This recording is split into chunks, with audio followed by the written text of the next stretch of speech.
Okay, here we go.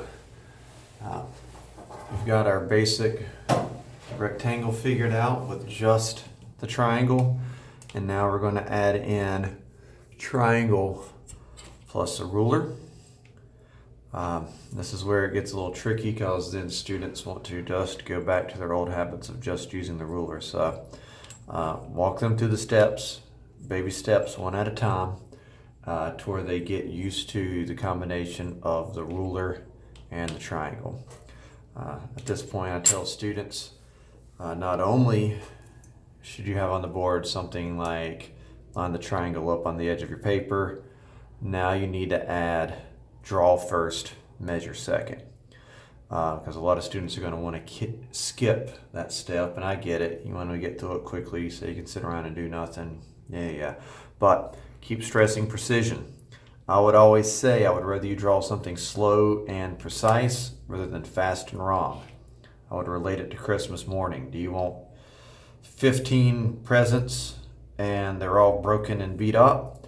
Or do you want one present that works wonderfully? Generally speaking, they'll say, unless they're crazy, that they want one that works perfectly versus 15 that don't work. And I would say, well, that's my expectations of the drawings. Well, I don't need you to move at a snail's pace. I would like to see accurate work way more than fast work, because accuracy in our world, in our area, is a little more important than the speed in which you pull it off. Which brings us to our drawing. We're going to have them just do you can have them do a square. I kind of like doing a square just because it's an easy way that we can have a common reference point to all of our intro drawings. And it's very easy to see on a square if one of the sides is misaligned. Our eyes are pretty good at picking that symmetry up if it needs to. So we're going to draw a 4" by 4" square. And I always kind of jokingly but accurately say this will be the first accurate square you've ever drawn in your life. The start of this is a very similar thing.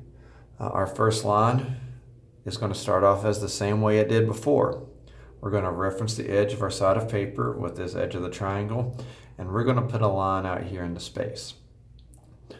Again, I mentioned this in the last video. Some students may want to work from the bottom up eventually. For this first exercise, I have them all work together with me all at the same time. Same process. We're going to start coming off the edge of the paper about 1 inch. Again, no need to measure that. And draw a line. And I always say that you think is longer than 4 inches, because it's a lot nicer and neater to erase back than it is to add a line at the end. Sometimes that looks a little sloppy. So have them draw that line after everything is lined up and looking pretty. And after they have drawn, now we're going to come back with our ruler and measure it. All right, I made a nice 5" line. So measuring from our point here, 1, 2, 3, 4, and tell them to put a small dot out here, small little dash. Not a big blob, because big blobs look sloppy. Erase that back or not. If you're not erasing that back, just have them put a little X on the line so that they know and you, the teacher, know that that is not part of their official measurement. The process looks, again, similar to what we had before. We are now going to reference the top edge of our paper, and we're going to draw down. Now at this point in time, you'll probably see, if you're looking around the class, some students doing this number, where they've got the triangle lined up, and then they're putting the ruler beside it and trying to cheat exactly how far it is. Now, at the end of the day, is that the worst thing in the world? No, but it's bad practice. So try to deter that.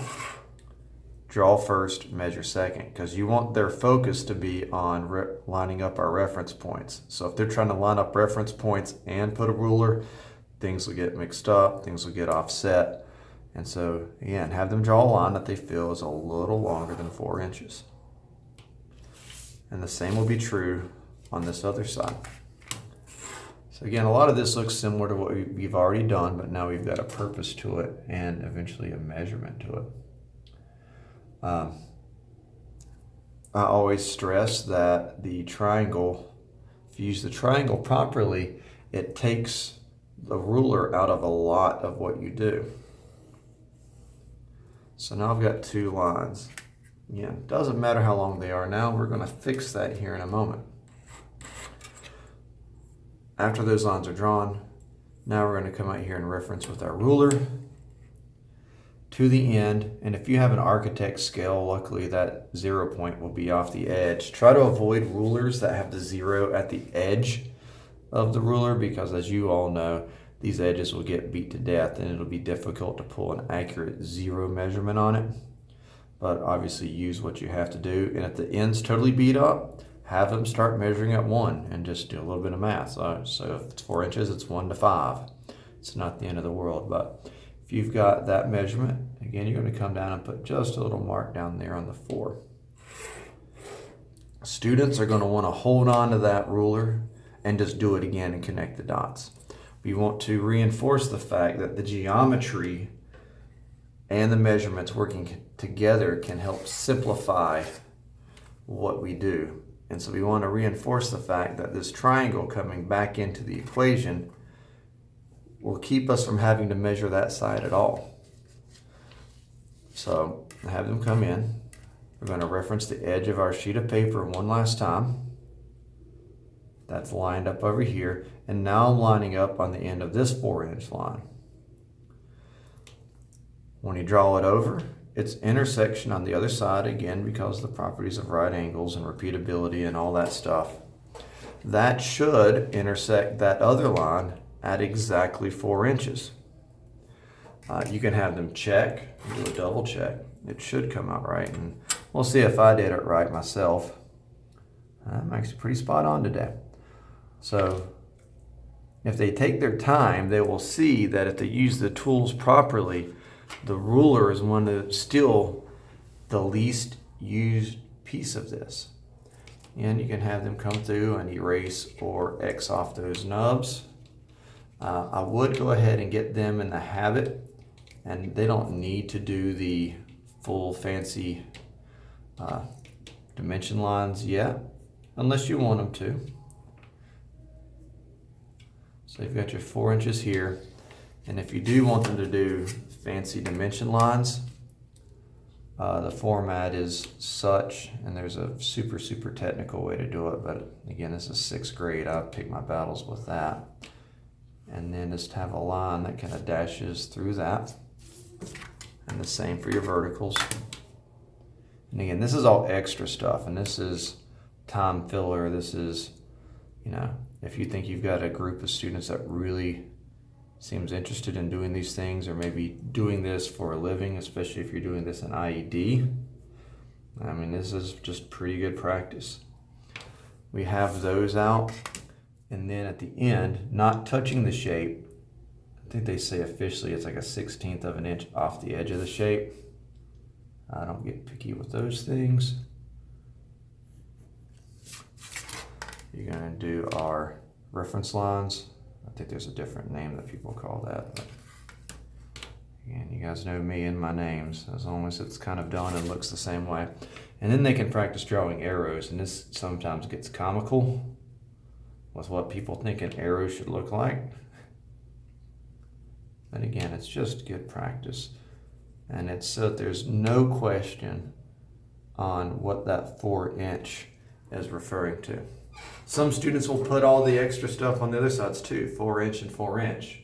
Again, best practice says you don't do that, because if this is a square, as is defined by the properties of the right angle and the sides, we know as the viewer of this draft or this template or this drawing or part, whatever it is, that we know that we can infer that those other sides are 4.